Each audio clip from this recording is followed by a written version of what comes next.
you. He's going to sing Paperback Bible when we get back from lunch. It's a great song from the 70s, man. And some. Jesus is a rock and he rolled my blues away. Larry Norman, you know. I was going to go further. Tell me cut my hair, drive me insane. I only grew it out to make room for my brain. But all that kind of stuff. Oh, well. Yeah, the great songs. Our next presenter is Dr. Wayne House, who I've known for many years, and he and I wrote a book together that, in a sense, helped get my writing career going. He showed me how to hold the pencil, and I had to do my tongue kind of like that. You know, when you write. Yes, but I learned up. I was only on Crayolas at the time, but moved over to pens. And Dr. House is a well-degreed guy as well. He has both theology and law backgrounds and stuff, so don't mess with me, might sue you. Just kidding, of course. You haven't ever sued anybody, have you? No. No, he hasn't. See, not yet. He's a practicing theologian, but I don't think he's a practicing lawyer. Isn't that right? Not now, no. Okay. And Wayne's originally from West Texas, so if he seems a little strange, you know why, but he currently lives in Oregon, out on the Oregon, on the left coast, and he does a great John Denver impression. And stuff. Even kind of looks like him. But I don't think he flies airplanes and things. Okay.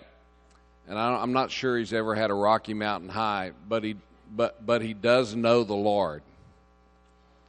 And he's going to be talking about some church history, theology type stuff. So come on up here and let her rip, tater chip. How do you like these formal introductions? Aren't they great? You're good. You're good. I appreciate it. This is not like a church, you know. You usually have a clock at the back there. I guess it just means you go till you finish then, right? 45 minutes. Let's see here. Anyway, just before I start off here, let me mention that I have revised the paper again. It's in its third stage, not the one you have. I just keep revising it. Condensed it down a little bit to be able to read it. I will expand it for the purpose of publication. But I have a sign-up sheet in the back. If you didn't get the most recent, I'll bring down some more. But I do have a stack of CDs I made last night and this morning that you can have. I just went out and bought some and put the more recent both in PDF as well as Word, that you can have the most recent draft C. And so that'll be available. And if they run out at the back, then just sign your name. And then after lunch, I'll have some more CDs. I went and bought 50. I think that's probably adequate. So we'll get going here. The understanding of the church fathers regarding the Olivet Discourse and the fall of Jerusalem, sort of a short title. Last year, I presented a paper to this body regarding the Jewish historian Josephus' understanding of the Olivet Discourse and the fall of Jerusalem, and particularly how preterists had written about Josephus' recording of the event. Preterists have sought to demonstrate that the words of Jesus about his second coming in judgment is the destruction that he speaks of in the Olivet Discourse, that the Antichrist is a Roman government's assault on Jerusalem, mentioned in Daniel 9, and that the abomination of desolation refers to Titus's sacrilege and his destruction of the temple in Jerusalem. They are divided as to whether there are still some aspects of Christ's prophecy about his coming in the clouds yet to be fulfilled. And we call this hard and soft preterism and other terms also. In seeking the support of Josephus in his account of the destruction of Jerusalem, the attempt to assign an AD 70 date to the fulfillment of most or all of the Olivet Discourse, with its vivid description of divine judgment, falls greatly short. And I hope I was able to demonstrate that last year. As I demonstrated, little, if any, of Josephus' description satisfies the words of our Lord in his discourse. As a futurist and dispensationalist, I find the exegetical arguments for preterism to be woefully lacking, and the historical arguments from Josephus to bolster their arguments disingenuous. But is there support for this type of understanding in the fall of Jerusalem and the predictions of Christ within the writings of the church that follows AD 70? Did the church fathers of the ensuing centuries look back on AD 70 as the fulfillment of the Olivet Discourse, in part or in whole? When reading the works of the theologians of the first several centuries, and this I might mention this is one of my areas of interest. I have several, but one is in the area of patristics, and I did graduate training in that.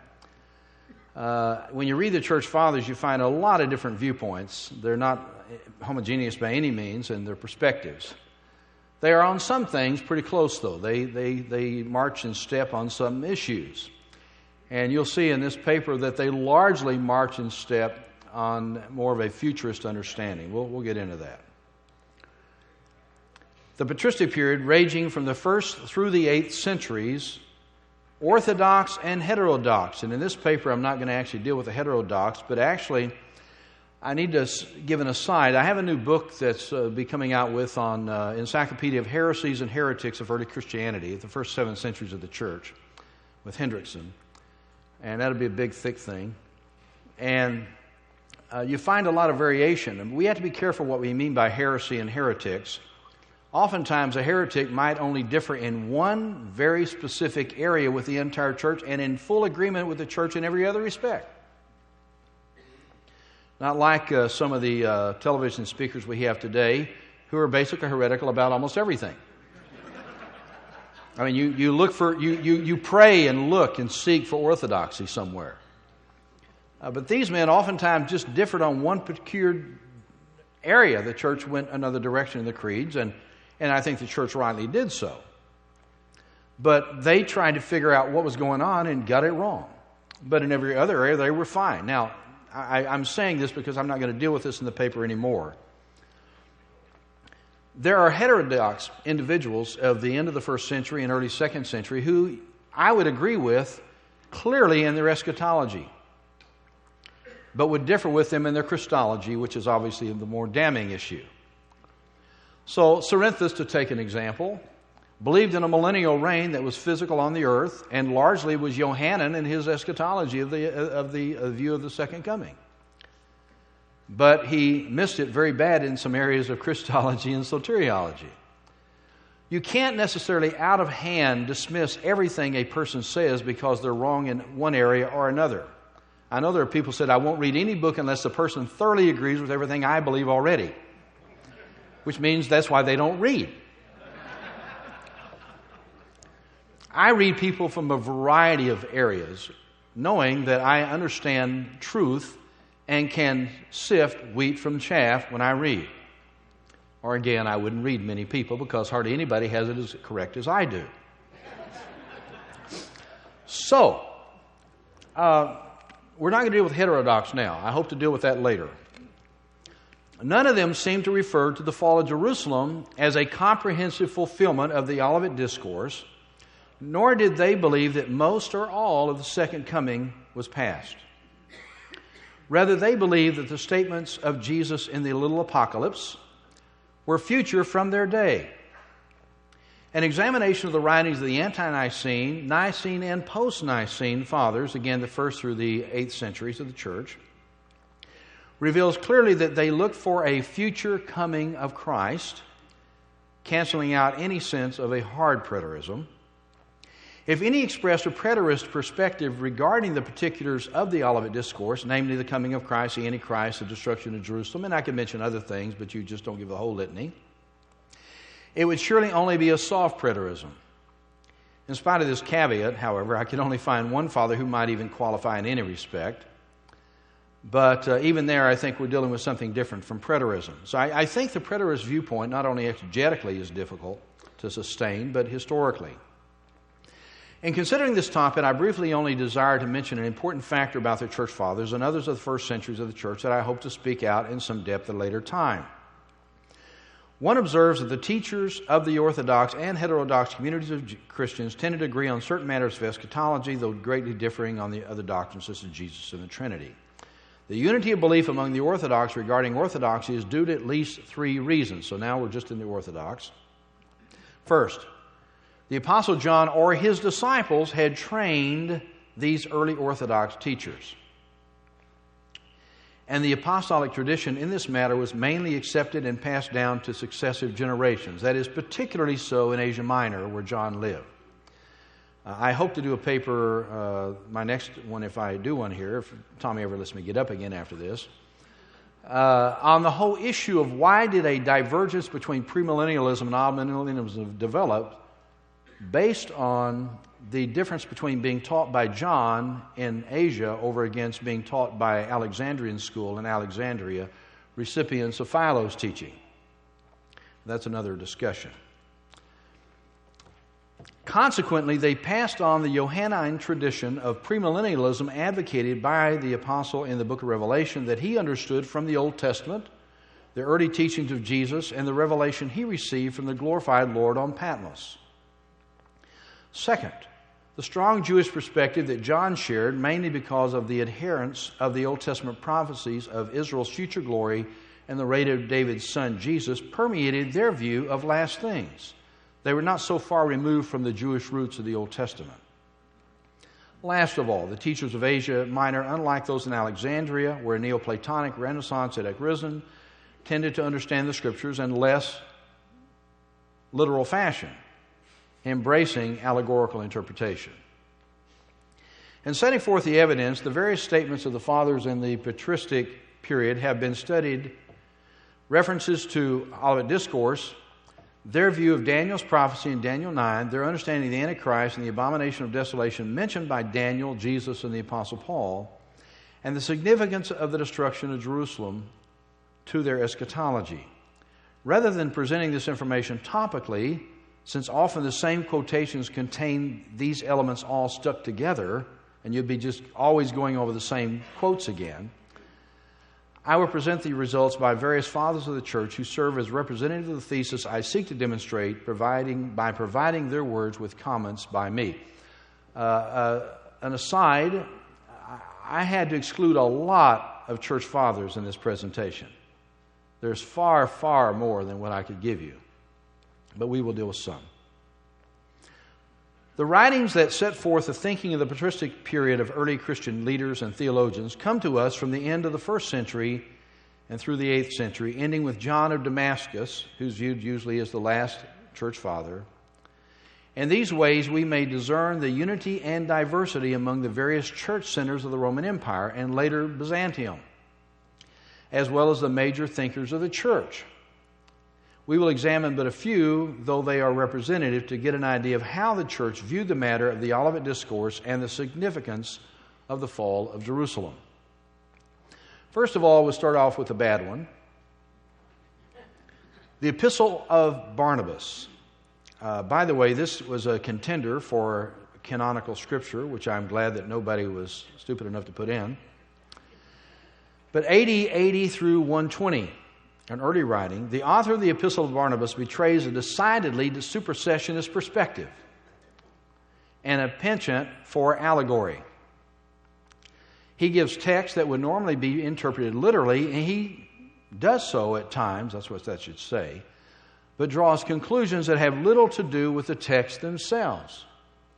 He desires to apply the text to the current ethical life of the Christian rather than predictive elements that are found in the biblical passages. In other words, he operates like many contemporary preachers today. They read their Bible text, mention it, and just say, well, now I'll talk about what I want to talk about. Moreover, he sees the church as having taken over the promises to Israel and chides those who believe that Israel and Christians have a common covenant. It is somewhat confusing at this point since he does not develop the idea of the new covenant of Jeremiah 31, but speaks rather the Mosaic covenant that Israel disobeyed and the covenant of Jesus that Christians embrace. So he sees their covenant's gone, our covenant's here, and so much for them. And he never really sees them participants in what we view normally as a new covenant. The author mentions that the Lord, quote, has cut short the times and the days that his beloved may hasten, a possible allusion to the words of the book of Enoch, but also in line with the words of Christ in Mark 13:20, referring to the time of great tribulation on the earth. Quote, unless the Lord had shortened those days, no life would have been saved, but for the sake of the elect whom he chose, he shortened the days. He says this in the middle of discussion on doing what is able to save us. But instead of relating this to the tribulation spoken of by Jesus in Mark 13 or Enoch, he applies it to contemporary difficulties that Christians were having. In other words, not eschatology at all. His further discussion of Enoch and Daniel's comments about the future time of prophetic fulfillment again turns to contemporary personal application rather than to prophetic events themselves. One observes, as stated previously, that the author of the Epistle of Barnabas is inclined toward allegorical interpretation. In dealing with the temple of God, he accepts a literal temple, but unlike Irenaeus, who we'll look at, one of my favorites, who makes much of the fact that God instructed the building of the temple, this author views the Jews' building and worship to be outside God's intent. And with its destruction, the true temple of God becomes the people of God. So when he talks about the temple of God, he says, yeah, the Jews built the temple and they did the sacrifices and all of these things, but ultimately they were a bunch of pagans who worship like pagans, and we'll have none of that. We do it right in the church. And so he dismisses and does not recognize, as Irenaeus does, that in fact God had instructed the temple and its worship. He continues with the theme of the Jews' rejection of God and the nullifying the legitimacy of the building of the temple, of temple worship, indication of illegitimate. He says, in fact, the temple, he says, ultimately is ours. And we'll see that here in a moment. I'm going to pass over the quote since I essentially said what it said. The author continues with his discussion of a temple, but then allegorizes this temple to be a spiritual temple, that is the habitation of the Spirit in each believer in Jesus. Notice his words here, and I just put some in. Oh, yours doesn't have that. I'm sorry. Mine does. Well, I put the yellow highlighting, but apparently the yellow highlighting doesn't come through in an overhead projection. I didn't realize that. Okay. Huh? Are we in the same file? Anyway, let us inquire then if there still is a temple of God. He says, is there still one? He says, yes, I find a temple does exist. Where is this temple? He says, wherefore in our habitation God truly dwells in us. This is a spiritual temple built for the Lord. So essentially what Barnabas ends up saying is that there is a temple, but it wasn't that Jewish temple. God didn't really even like that one. He didn't like the worship, he didn't like the temple, he didn't like them. And what he really likes is us. We're the church, and we are the temple of God, the spiritual temple. Well, see, we have some teaching from the Apostle Paul, obviously, that we are the temple of God. There's legitimacy in saying that you have two similar things. God dwelt in the temple, God dwells in us. We're not exactly the same kind of temple, but we are a temple. But that's another thing from allegorizing to take away the literal temple to get one that's not literal. Paul didn't disavow the literal temple to acknowledge the spiritual temple.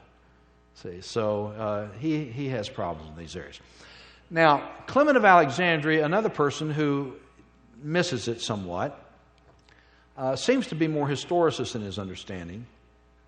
Apparently, the 2nd century father believed that Daniel's prophecies were fulfilled by Nero and Vespasian, an exception to the rest of the fathers of the church that we have investigated. Not yet, but that I'd have.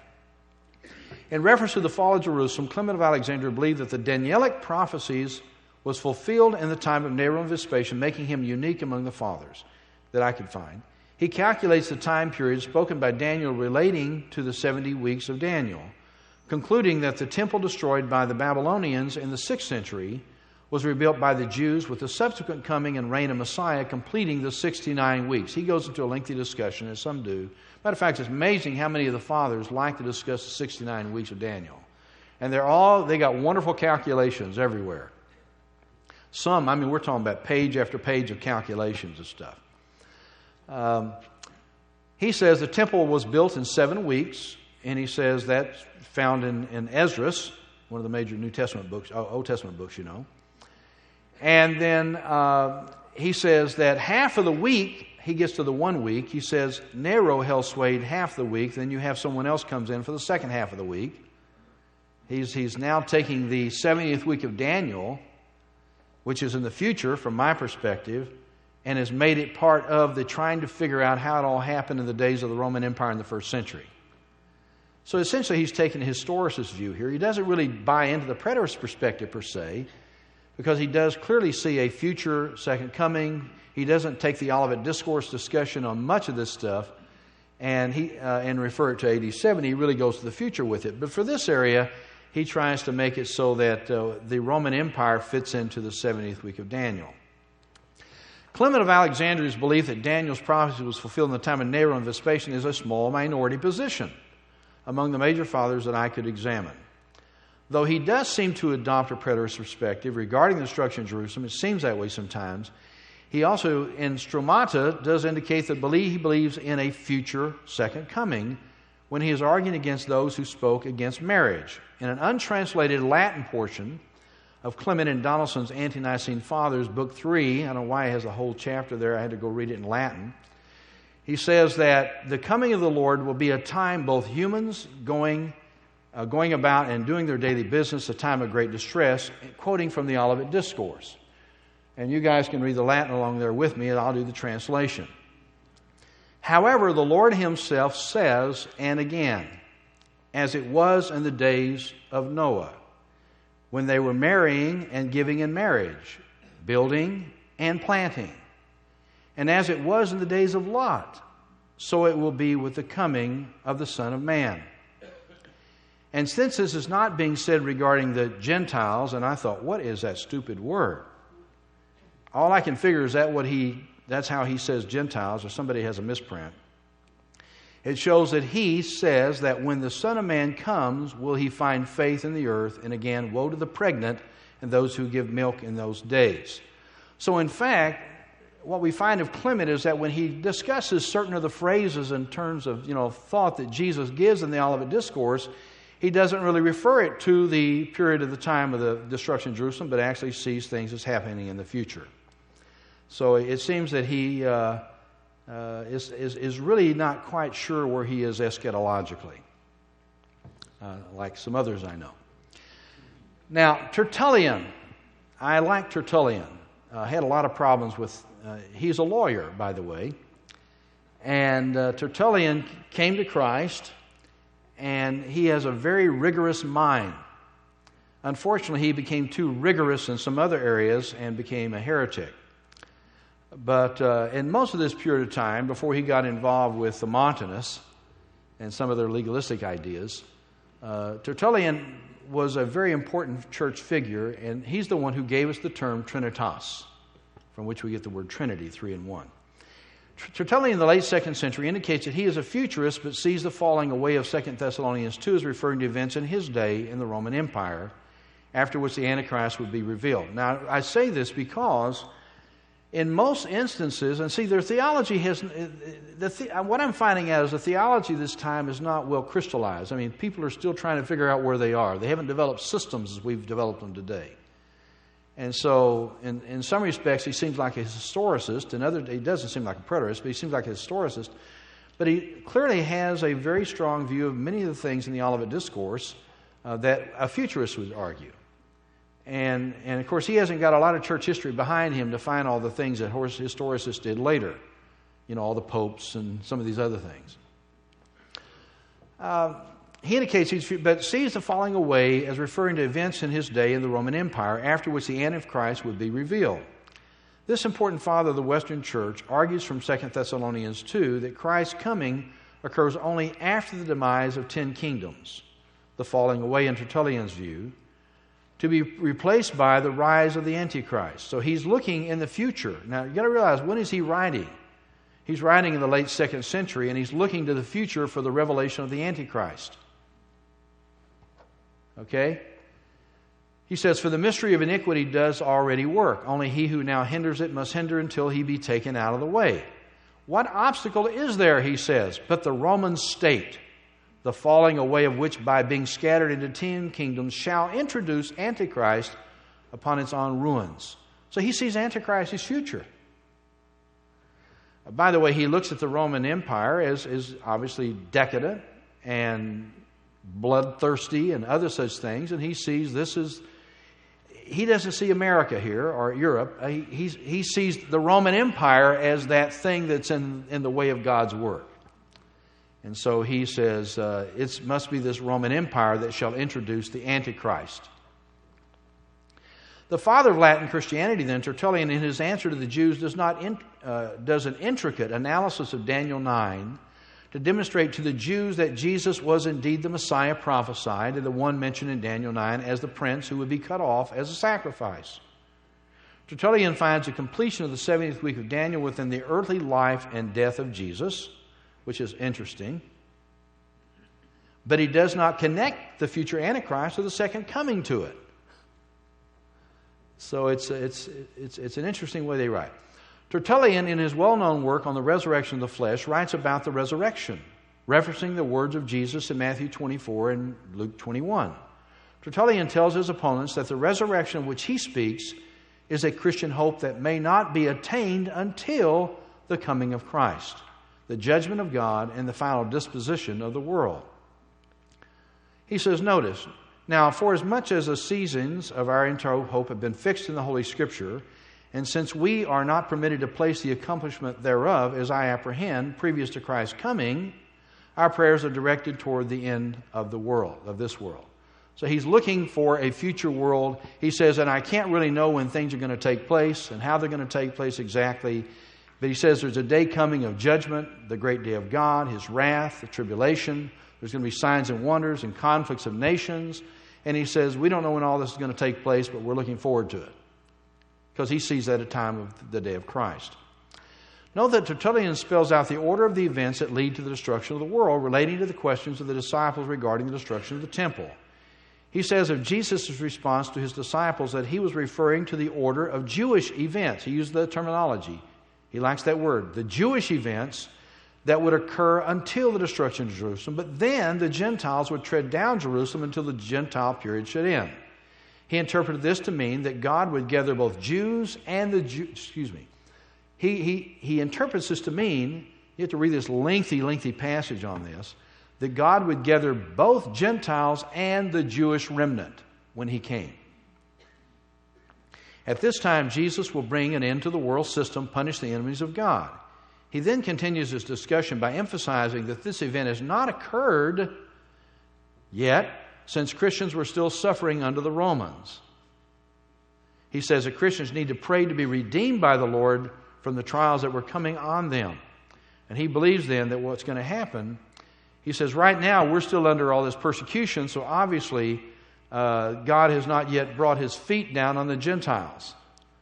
And he says that will take place, and then we will be rescued from this persecution, which doesn't obviously seem to be a pre-trib view, but nonetheless is a view of the coming of Christ and the destruction of the wicked. But he also sees the Antichrist still coming. In his work against Marcion, Tertullian seems to set forth AD 70 as the fulfillment of Jesus' prophecy of destruction, but not the inauguration of the millennium, since he seems to speak the millennium as a coming event, not one having already become. Tertullian employs both a figurative and a literal hermeneutic in dealing with the future of the Jewish people and the church, the judgment of God on the world, and the reign of Christ on the earth from Jerusalem. He speaks about all these things. He believes in a future millennium, the reign of Christ, the Jewish people. He has a great mixed match of things. He says to Marcion that the Messiah must have come because Israel's punishment for the rejection had already ensued. He's being tongue-in-cheek with him. He speaks here of things like temple, the city of God, in reference to the church, but he says in a figurative sense. because he does not deny that it also is literal. So he tries to operate with both. He apparently viewed the punishment as conditional on the rejection. That is, the punishment on the Jewish people is a conditional rejection and punishment until they get their life straight. But he says, you know what? He says, even in the time of Tiberius, when Christ was on earth, through Vespasian, at the destruction of Jerusalem, they did not repent from their sins. And he's writing from a century later. So he recognizes there is a temple, and they have endured suffering. He then turns in his next chapter an argument from the earthly nature of the reign of Christ in contrast to the spiritual situation at the present time of his writing. So he's writing again from the late 2nd century. He describes the promises of God to the Jewish people, an earthly country, in contrast to the heavenly expression of God's kingdom. So what you find in Tertullian is this. He says, I'm not doubting there's an earthly idea. He said, but that's not really as significant as a spiritual idea.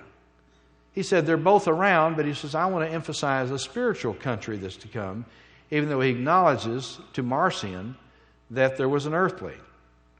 He says God's kingdom is an everlasting and earthly possession. And he says, on the other hand, Marcion's only concerned about the physical, not the spiritual. Now here's his words. As for the restoration of Judea, however, which even the Jews themselves, induced by the names of places and countries, hope for just as it is described, it would be tedious to state at length how the figurative interpretation is spiritually applicable to Christ and his church and to the character and fruits thereof. He said, our inquiry relates to what is promised in heaven, not on earth. But then he goes on to say right after that, but on the other hand, we do confess that a kingdom is promised to us upon the earth. He has both his cake and eating. Although before heaven, only in another state of existence, inasmuch as it will be after the resurrection for 1,000 years and the divinely built city of Jerusalem let down from heaven. So his view is, yeah, it's going to be on the earth, but we're mainly concerned about the spiritual heaven. But on the other hand, he says, the spiritual heaven and the heavenly Jerusalem is going to come down to the physical earth. And so we now can be concerned about the physical earth. And at the very end of his statement, he says, after its 1,000 years are over, within which period is completed the resurrection of the saints, who rise sooner or later according to their deserts, there will ensue the destruction of the world and the conflagration of all things at the judgment. We shall then be changed in a moment into the substance of angels, which I thought was interesting, even by the investiture of an incorruptible nature, and so be removed to that kingdom of heaven of which we have now been treating. So he's trying to figure out how to maintain both of these things true. For apparently he's received teaching of a literal physical existence and a heavenly and a millennial kingdom on the earth, and the Jews involved in it, and Gentiles. He's got all these ideas, but he says, I'm more concerned about getting there to heaven. But I got to admit there's something on earth, and somehow heaven and earth get together. So he's struggling through the problems. He hasn't got a clearly defined eschatology, it appears. But then he goes on to say about, for we shall, according to the apostle, be caught up into the clouds to meet the Lord, and so shall we ever be with the Lord, so long as he remains both earth and in heaven. So he has Jesus in both contexts in the future. He said, well, whichever way it is, earth or heaven, we're there with him, which I like too. I'm glad to be with Jesus. Now to my favorite, Irenaeus. Few would question that Irenaeus was the premier premillennialist of the 2nd century, to the consternation of Eusebius of Caesarea Maritima. I would not want to argue beyond the evidence, since Irenaeus' primary interest in his discussion is to demonstrate that the Gnostic dualistic view of the Old Testament and New Testament is false. But it appears that this 2nd century father, who accepts the future millennial reign of Jesus, also envisions a time in which the temple will be rebuilt, though he does not explicitly say this, since he views the future Antichrist sitting in the Jewish temple in the future. And again, Irenaeus is writing from the late 2nd century. He is the Bishop of Lyon in France, taught essentially by Polycarp, taught by John, whereas Tertullian's from northern Africa and Carthage, receiving some of the teaching but getting a little confused. Some like Muhammad, who mixed up a little bit of Judeo-Christian theology into an Arabic view of his view of God. It's that mixture that begins to take place, and they can't quite ferret it out. Irenaeus, on the other hand, received instruction more direct as through a succession. Irenaeus uses Daniel's prophecy and Jesus' reiteration of it to show that the Gnostic dualistic view of this is false. While he does mention the prophecy of the weeks of Daniel, he does not mention anything about the destruction of Jerusalem in connection with it. He does say, notice, that the temple in Jerusalem was made by the direction of the true God. So he is not like the thinking of the author of the Epistle of Barnabas. He says, in which temple the enemy shall sit, talking about the future. He believes there's going to be a temple in which the Antichrist does sit. And he talks about that being the abomination of desolation, quoting from the Olivet Discourse. In his characteristic futuristic perspective, Irenaeus attempts to place the Antichrist within the context of the 10 kings in the Revelation, and as a future impostor for the Messiah who finally defeats him, then giving the kingdom to the saints. Looking forward to the end of the last kingdom, he says, where Daniel, he says, is speaking about ultimately the coming in of the Antichrist in the future, when the ancient days then will come, and the Son of God, or Son of Man at that point, will bring judgment. Irenaeus understands the 3.5 years as a reference to 3.5 weeks, as a reference to the 3.5 years in which the Antichrist reigns over the defeated kingdoms of the whole earth. He connects this with Paul's teaching in 2 Thessalonians concerning the revelation of the Antichrist and his subsequent destruction by the coming Messiah. Notice, first sentence there, he that is the Antichrist shall speak words against the Most High God and wear out the saints of the Most High God. Change times, laws, all those things. Talking about the Antichrist will reign over the earth at that point. But then we find out, obviously, he believes that Jesus will come and bring an end to the reign of the Antichrist on the earth. He sees that, obviously, in the context of his own world. Notice down in the quote here that starts with 4, the Lord also spoke. It says, the earthly Jerusalem to be avenged by her adversary, he shall remove his kingdom into that city. Now this is interesting. Irenaeus says that the Antichrist who defeats all these other kings then will take and move his capital to Jerusalem. And then he shall sit in the temple of God in Jerusalem. Now that's what his view is. He says this occurs in the midst of the week. That is the 3.5-year period. Irenaeus identifies the God of the Old Testament and the God of the New Testament as the same God, contrary to Gnostic thought. And so I'm not going to get heavily involved in this, but he was using part of his arguments to demonstrate that, in fact, the Gnostics were wrong in dividing the God of the Old Testament from the God of the New Testament, for he said the same God is the one involved with both the Jewish people and the prophecies and the fulfillments of which he speaks. What is fascinating about the following quote from Irenaeus is that he puts the rapture chronologically before the tribulation. Albeit one could argue that it's possibly mid-trib, but certainly not pre-wrath or post-trib. He says at the very end, I just can't give all these quotes, therefore when in the end the church shall be suddenly caught up from this judgment of the ungodly, it is said, there shall be tribulation such as not since the beginning, neither shall be. So he refers back to the Olivet Discourse on the coming tribulation. Now, if we're talking about the great tribulation that starts at the midpoint, or we're talking about tribulation itself, would depend upon where he is in his thinking.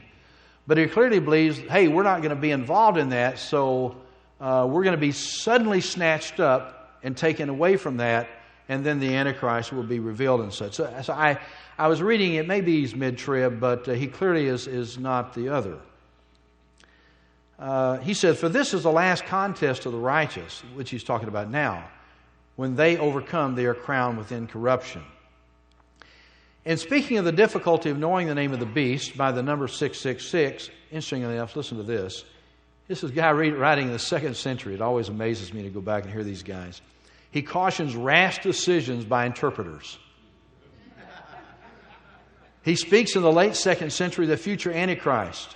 Moreover, another danger by no means trifling shall overtake those who falsely presume that they know the name of Antichrist. For if these men assume one number, when this Antichrist shall come having another, they will be easily led away by him. as supposing him to be not to be the expected one who must be guarded against. In other words, if you start figuring out who it is and you latch onto him, then the real one can come in and you don't even know it. So he says, hang on and just wait to have more information. He believed that one should wait to observe the prophetic fulfillment before making some final determination.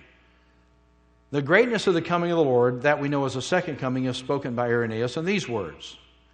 And those who said, the Lord has reigned, let the people be enraged, even he who sits upon the cherubim, let the earth be moved, were thus predicting partly that wrath from all nations, which after his ascension came upon those who believed in him, with the movement of the whole earth against the church, and partly the fact that when he comes from heaven with his mighty angels, the whole earth shall be shaken, as he himself declares. Others says, when you take this passage that says that there's going to be this destruction, which one is he talking about? Is he talking about a destruction that comes from which you need to get away from? Or he says, is he talking about a destruction that God himself is bringing with him? So he says, you got to be careful in how you interpret those things. From this psalm, Irenaeus understood that the wrath of the whole earth would come against the church because of belief in Jesus, but he also taught that the literal shaking of the earth would occur at the coming of the Lord. None of this seems to have any reference to the fall of Jerusalem, but rather to a future coming. The future coming of Christ, according to him, would be judged by the Lord according to him, they would be judged by the Lord for their failure to acknowledge and glorify him.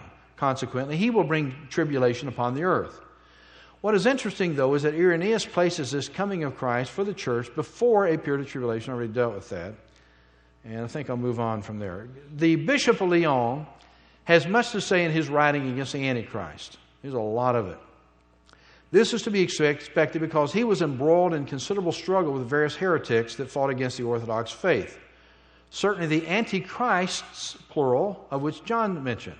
So he had this problem all the time. I always say, why do people keep saying this is the Antichrist, this is the Antichrist, this is the Antichrist, this is the Antichrist? Because Antichrist has a certain character. And there's a lot of characters out there. And so John says, you've heard the Antichrist is coming, even now there are many Antichrists. And Irenaeus recognizes the same problem. He said, they've got heretics everywhere. And they certainly are like the Antichrist. But Irenaeus says, in spite of that, they're not the Antichrist. And in that respect, he is certainly in agreement with John the Apostle. Let me move through here.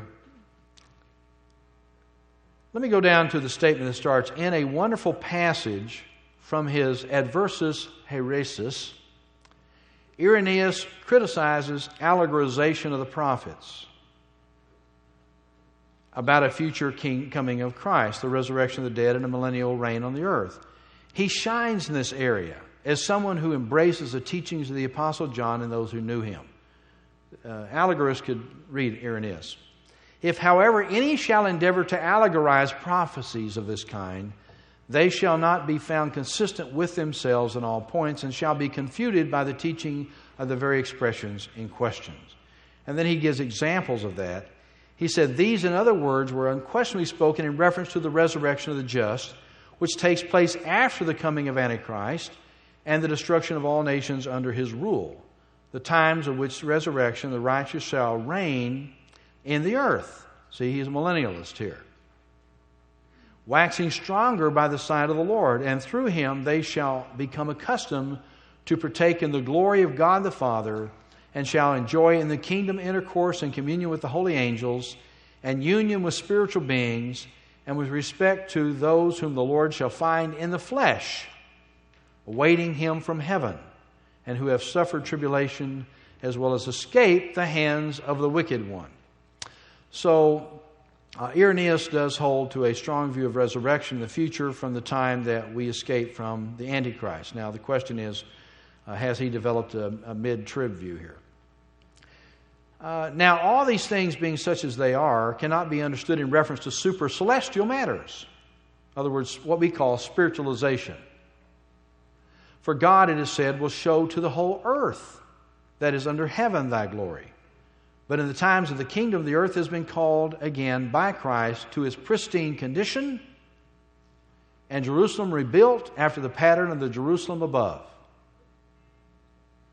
And he said, John in the Apocalypse saw this Jerusalem descending from heaven to earth, And after this he said, I saw a new heaven and a new earth, for the first heaven and first earth had passed away. And I saw the holy city, the New Jerusalem, coming down from heaven as a bride adorned for a husband. Going on down, of this Jerusalem, the former one is an image, that Jerusalem of the former earth in which the righteous are disciplined beforehand for incorruption and prepared for salvation. And of this tabernacle Moses received the pattern in the mount. And he goes on. Well, Hippolytus. Now, you have a line of people. Let me just put it this way. You have John, you have Papias and Polycarp, you have Tatian, who had the literal school in Antioch, which was a major church center at that point.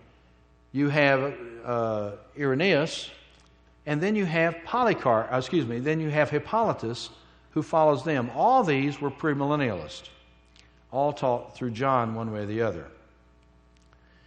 Notice Hippolytus, when he deals with this, he quotes in, I don't know what his Greek manuscript read at this point. You have to check that out. But now we beseech you, brethren, concerning the coming of our Lord Jesus Christ and our gathering together at it, or to it. He reads here, ep autes instead of ep auton. That is, not to him, but our gathering to it. That is the event itself. Then he talks about the falling away that's still to come. Now, Hippolytus is writing in the very early portion of the 3rd century, after the time of Irenaeus. And he's still looking to the future for this Antichrist. He's still looking for a falling away, and he still is looking to the coming of Christ. So from his standpoint, certain things have happened, but Hippolytus doesn't even get into the kind of trying to get fulfillment in the Roman Empire in the late 1st century. He does talk about the week divided in two, 3.5 on one side and the other, the abomination of desolation being manifested, the 2 prophets and forerunners of the Lord finishing their course, the whole earth finally approaching the consummation, and then the coming of Christ, he said, our hope. So for Hippolytus, he states a fairly strong view of a futurism. Origen, people love to hate. Most prodigious theologian of early Christian history, producing scores and scores of masterful and lengthy books, lived a long life. Noted for certain heretical teachings, obviously, that I mentioned here, but he also got some other things right. He at least believed that the Lord was coming. Okay? Well, not everybody gets that right. Go with me to some meetings where the preterists are set up, and it's all over, folks. This is as good as it gets.